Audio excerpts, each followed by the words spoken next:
ಸಚಿವ ಬಿ. ನಾಗೇಂದ್ರ ರಾಜೀನಾಮೆಗೆ ಆಗ್ರಹಿಸಿ ಚಿತ್ರದುರ್ಗ ಜಿಲ್ಲಾಧಿಕಾರಿ ಕಚೇರಿ ಬಳಿ ಬಿಜೆಪಿ ನಡೆಸುತ್ತಿರುವ ಅನಿರ್ದಿಷ್ಟ ಧರಣಿ ಸತ್ಯಾಗ್ರಹದಲ್ಲಿ ಇಂದು ಕಾಂಗ್ರೆಸ್ ಕಚೇರಿ ಮುಂದೆ ಬಿಜೆಪಿ ಪ್ರತಿಭಟನಾಕಾರರು ಘೋಷಣೆ ಹಾಕಿದರು. ಇದಕ್ಕೆ ಪ್ರತಿಯಾಗಿ ಕಾಂಗ್ರೆಸ್ ಕಚೇರಿ ಬಳಿ ಇದ್ದ ಕಾಂಗ್ರೆಸ್ ಕಾರ್ಯಕರ್ತರು, ಪದಾಧಿಕಾರಿಗಳು ಬಿಜೆಪಿಗೆ ಧಿಕ್ಕಾರ ಹಾಕಿದ ಘಟನೆಯೂ ಕೂಡ ನಡೆಯಿತು. ನಂತರ ಪ್ರತಿಭಟನಾಕಾರರು ಮೆರವಣಿಗೆಯಲ್ಲಿ ಜಿಲ್ಲಾಧಿಕಾರಿ ಕಚೇರಿಗೆ ಮುತ್ತಿ ಹಾಕಲು ಬಂದ ಪ್ರತಿಭಟನಾಕಾರರನ್ನು ಗೇಟಿನಲ್ಲಿಯೇ ಪೊಲೀಸರು ತಡೆದರು. ಇದರಿಂದ ಒಳಗೆ ಬಿಡುವಂತೆ ಪ್ರತಿಭಟನಾಕಾರರು ಹಾಗೂ ಪೊಲೀಸರ ನಡುವೆ ಮಾತಿನ ವಾಗ್ವಾದ ನಡೆಯಿತು.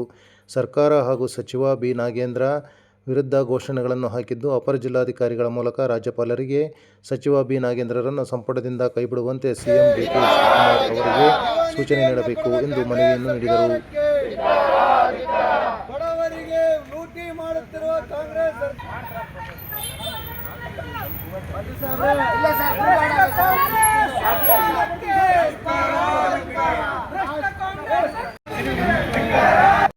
ತಾವು ಬಂದಿದ್ದೀರಿ, ನಮಗೆ ತುಂಬಾ ಗೌರವ ಇದೆ. ನಮ್ಮನ್ನ ದಯಮಾಡಿ ನೀವು ಗೌರವಯುತವಾಗಿ ಆ ನೆರಳಲ್ಲಿ ನಿಂತ್ಕೊಂಡು ತಮ್ಮ ಅಹವಾಲನ್ನ ನಿಮ್ಗೆ ಹೇಳ್ತೀವಿ. ಅಲ್ಲಿವರೆಗೂ ಬಿಜೆಪಿ ಅವರು ಮಾತು ಕೊಟ್ಟರೆ ಮಾತೆ ದೊಡ್ಡವ್ರ ಮುಂದೆ ಹೇಳಿದ್ವಿ.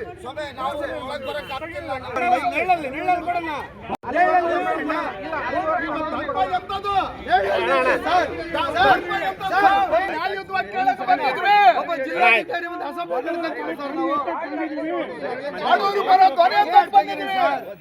ತೆಗೀರಿ ಸರ್.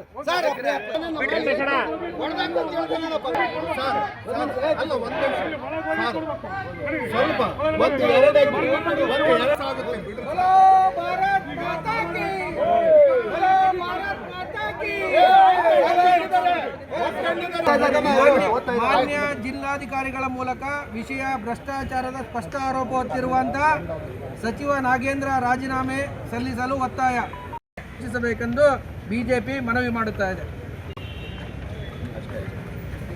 ಸ್ವಲ್ಪ